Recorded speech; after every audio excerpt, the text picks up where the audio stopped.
Okay, Troy wanted to see more about the Clark TK22. Now that tank that you're looking at, that is a Mado all-metal Panzer III. It's got the Clark TK22 for the Panzer III in it. It runs on this radio.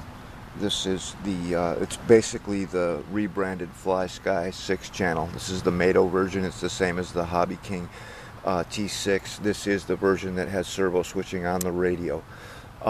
Now before, I had this tank set up on hang-long style driving, where this would be throttle and steering, okay? And when I had it set up like that, I had to pull back and over for engine start, to the right for machine gun. I had to come down, 75% and over for headlight on and off. And this side was all driving. My problem with that was I would drive and I would try to turn and it would get just so far and then bam, it would kick into super spin, and I was having a real hard time driving it like that. So one of the things that I did today, and the way it's set up right now, is I put it on the system that Clark has on their website, what they recommend. And that means that now my throttle is here. This is forward and reverse, and steering is here, left and right. If I go all the way over, it'll go to super spin. For me personally, this system works a lot better. This is just how my half tracks drive, and it'll be a little weird getting used to it at first, but I already know I'm going to like it a lot better. So now the thing is that like for tank start and machine gun, I have to pull all the way back. This will be tank start, this will be machine gun. If I pull 75% back and go left, I'll get headlight on and off, and I'll show you all that in just a minute. Hold on, I gotta turn on the tank.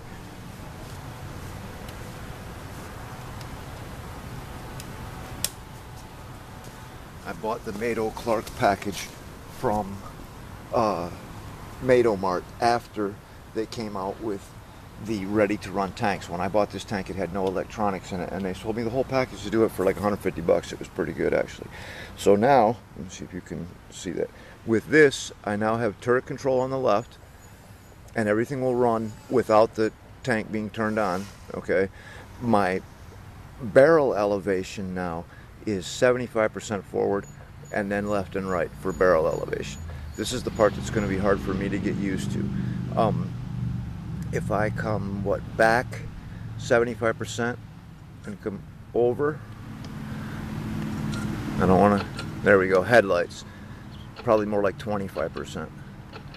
Okay, now I've got, I don't know if you can still see it, I'm coming back with this one, headlight on, headlight off.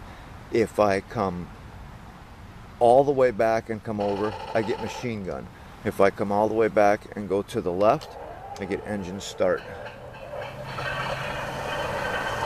This doesn't seem to work real well for a sight. I'm trying to hold this so you can see what I'm doing. Now I've got forward and turn.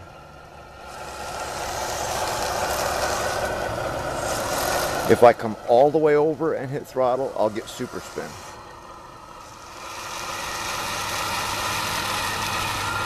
I can lock just one track, or I can have proportional. For me, this system is going to work much better, and this is how I intend to keep this, and if I get any future Clark boards, I will run them with this configuration. I'll just have to get used to going back and forth between Hanglong and Clark.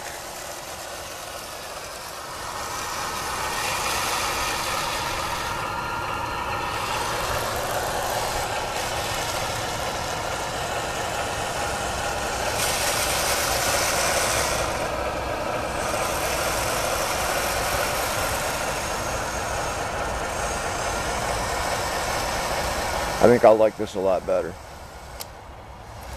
So that's the Clark board. Pretty much tells you everything about it. It's you do have to have a special programmer for it. I had to buy a Sony remote. It was like 20 bucks. I made my own programmer with an Apple and some JST connectors and an LED.